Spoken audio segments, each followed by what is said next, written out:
Petrol, diesel, వంట gas ధరలను కేంద్ర ప్రభుత్వం వెంటనే తగ్గించాలని డిమాండ్ చేస్తూ వామపక్ష పార్టీల ఆధ్వర్యంలో మంగళవారం కాకినాడలో అంబేద్కర్ విగ్రహం ఎదురుగా రాస్తారోకో నిర్వహించారు. ధరల పెరుగుదలతో సామాన్యులు, చిరు వ్యాపారులు తీవ్ర ఇబ్బందులు ఎదుర్కొంటున్నారని నాయకులు ఆందోళన వ్యక్తం చేశారు. కాకినాడ ఎదురుపాలెం లాకులు అంబేద్కర్ విగ్రహం ఎదురుగా రాస్తారోకో నిర్వహించారు. ఈ సందర్భంగా సిపిఎం జిల్లా కార్యదర్శి కర్ణం ప్రసాదరావు, సిపిఐ జిల్లా సహాయ కార్యదర్శి Tokala Prasad, CPI ML New Democracy ఉమ్మడి తూర్పుగోదావరి జిల్లా కార్యదర్శి J Venkateswarlu, CPI ML Liberation రాష్ట్ర కమిటీ సభ్యుడు సిహెచ్ నాగేశ్వరరావు తదితరులు మాట్లాడుతూ 5 రాష్ట్రాల ఎన్నికల ఫలితాలు వచ్చిన వెంటనే కేంద్ర పాలకులు ఇప్పటివరకు 4 సార్లు పెట్రోల్, డీజిల్ ధరలు పెంచారని, 2 సార్లు గ్యాస్ ధరలు పెంచారని విమర్శించారు.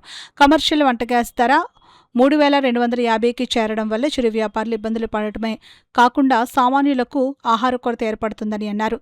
అమెరికా, ఇజ్రాయెల్ దేశాలు ఇరాన్పై సాగిస్తున్న యుద్ధం వల్ల ధరలు పెరిగాయని చెబుతున్న మాటల్లో వాస్తవం లేదని అన్నారు. యుద్ధాన్ని కూడా కార్పొరేట్ల లాభాల కోసం ఉపయోగించడం మోడీ బృందానికి మాత్రమే సాధ్యమని ఎద్దేవా చేశారు. కేంద్ర మోడీ ప్రభుత్వానికి కుమ్ము కాస్తున్న తెలుగుదేశం, జనసేన నేతలు మన రాష్ట్ర ప్రయోజనాల కోసం చిత్తశుద్ధిగా కృషి చేయాలని వామపక్షాలు డిమాండ్ చేస్తున్నాయని అన్నారు. పెంచిన పెట్రోల్, డీజిల్, గ్యాస్ ధరలు తగ్గించాలని వామపక్షాలు డిమాండ్ చేస్తున్నాయని, లేని పక్షంలో ఈ ఉద్యమాన్ని కొనసాగిస్తామని అన్నారు.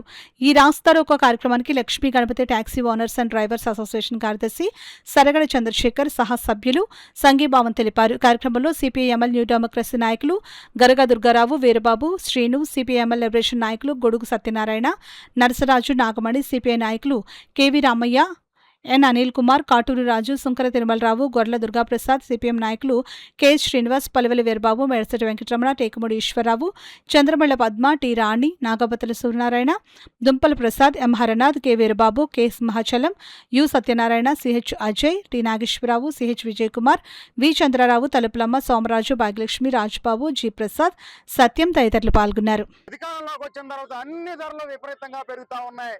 రోజు రోజుకి పెట్రోల్, డీజిల్, గ్యాస్ ధరలు పెరుగుతా ఉన్నాయి. ఈ ధరలు పెరగడం వల్ల రవాణా ఛార్జీలు పెరుగుతా ఉన్నాయి.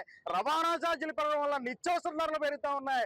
పప్పు ధర కొనాలన్నా, ఉప్పు ధర కొనాలన్నా, ఆయిల్ ధర కొనాలన్నా విపరీతంగా రేట్లు పెరుగుతా ఉన్నాయి. ఒక పక్క ముడి సామాగ్రి ధరలు పెరుగుతా ఉన్నాయి, నిర్మాణ సామాగ్రిలో అన్ని ధరలు పెరుగుతా ఉన్నాయి. దీన్ని కేవలం పెరుగుతున్న అధిక ధరలు, ఈ రాష్ట్ర ప్రభుత్వం పెట్రోల్, డీజిల్, గ్యాస్ ధరలను నియంత్రించడంలో పూర్తిగా విఫలమైందని చెప్పేసి మేము విమర్శిస్తా ఉన్నాం.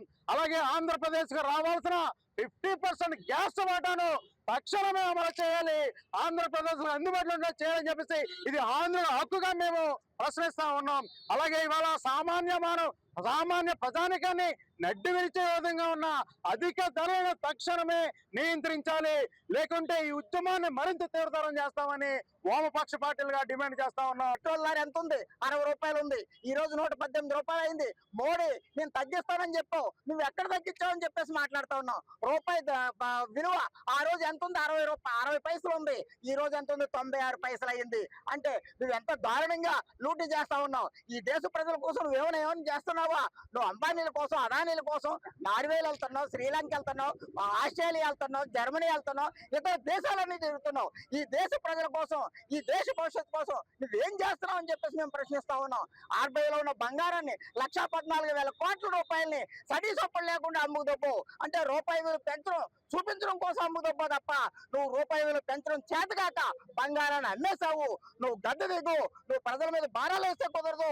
కార్పొరేట్లకు వరాలు, సామాన్యులకు భారాలు వేస్తే మేము చూసి ఊరుకోం. కబడ్దారు మోడీ పెంచిన ధరలు తగ్గించాలని చెప్పేసి, పెట్రోల్, డీజిల్, గ్యాస్ ధరలు తగ్గించాలని చెప్పేసి మా ఉద్యమాన్ని ఉధృతం చేస్తామని హెచ్చరిస్తావు.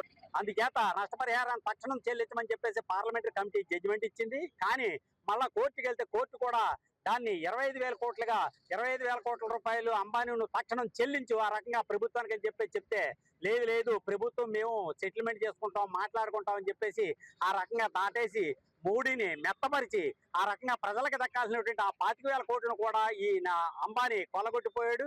ఆ రకంగా ఈ దేశంలో ఉన్నటువంటి కొత్త పెట్టుబడిదారులు, కార్పొరేట్ సంస్థలు ఈ దేశం యొక్క సంపదని రోజు రోజుకి తరలించిపోతా ఉన్నారు. భారాలేమో ప్రజలకి, ఆస్తులేమో ఈ కొత్త పెట్టుబడిదారులకి ఈ ప్రభుత్వాలు పట్టుకడుతూ ఉన్నాయి. అంచేత ఈ యొక్క ప్రక్రియని వ్యతిరేకిస్తూ రాష్ట్రంలో జరుగుతున్నటువంటి ఈ రోజు జరిగిన వామపక్షాల ఆధ్వర్యంలో జరిగిన ఈ నిరసన కార్యక్రమాన్ని ప్రజలందరూ గుర్తించి మన వాటా మనకి ఏదైతే గ్యాస్, ఆయిల్ దక్కాల్సింది ఉందో దానికోసం ప్రజలందరూ కూడా పోరాడాలని మేము చేసినటువంటి కార్యక్రమానికి బలం చేకూర్చాలని చెప్పేసి తెలియజేస్తూ మన ట్రంప్, మోడీ అనుంగు మిత్రుడు ట్రంప్ ఈ ఇండియన్ ఎకానమీ డెడ్ ఎకానమీ, చచ్చిపోయింది ఇది ఎకానమీ అని చెప్పేసి అనౌన్స్ చేశాడు. ఆ వాళ్ళ నుంచి మన స్టాక్ మార్కెట్ లో ఇన్వెస్టర్స్ ఎవరైతే ఉన్నారో అంతా కూడా డాలర్స్ పట్టుకు వెళ్ళిపోవడం జరిగింది. ఆ రకంగా భారతదేశంలో ఇవాళ పెద్ద ఎత్తున వాళ్ళు ఏంటంటే ఈ విదేశీ నాయకులు డాలర్స్ నిల్వలు లేకపోవడం వల్ల మీరు చూసారు, మన రిజర్వ్ బ్యాంక్ 1,00,000 కోట్ల పైగా బంగారం అమ్ముకుని చాలా తెచ్చుకునే పరిస్థితి ఎందుకు ఏర్పడింది ఈ పరిస్థితి? 140 కోట్ల మంది ఉన్న భారతదేశం కనీసం 3 నెలలు సరిపడా వాటి క్రూడ్ ఆయిల్ నిల్వ చేసుకోవాల్సిన అవసరం ఉంది. కానీ వీళ్ళు కనీసం ఉన్న ఫెసిలిటీస్ కూడా, నిల్వ సౌకర్యాల్లో కూడా కేవలం 60% వీళ్ళు నిల్వ పెట్టుకోగలిగారు. కారణం ఏంటంటే మన శాస్త్రీయంగా మన మిత్ర దేశం ఇరాన్, రష్యా, వీటిని అమెరికా ఆంక్షలు జడిసి వీటిని తగ్గి ఈ దేశాల నుంచి రూపాయలు ఇస్తామని కూడా వాళ్ళ దగ్గర తెచ్చుకోవాలని చెప్పి ఉత్తరాసుకుంటా ఉన్నాడు ఇవాళ మోడీ. అంచేత ఏంటంటే ఇరాన్ నుంచి రూపాయలు, అలాగే రూపాయలు వాటి మారకం ద్వారా ఇరాన్ నుంచి రష్యా నుంచి అర్జెంట్ గా తప్పని వెంటనే ఇమ్మీడియట్ గా క్రూడ్ ఆయిల్ తెప్పించాలి. పెరిగిన ఆయిల్, పెట్రోల్, డీజిల్ రేట్లు ఎంత తగ్గించాలని చెప్పేసి వామపక్షంగా మేము డిమాండ్ చేస్తా ఉన్నాం.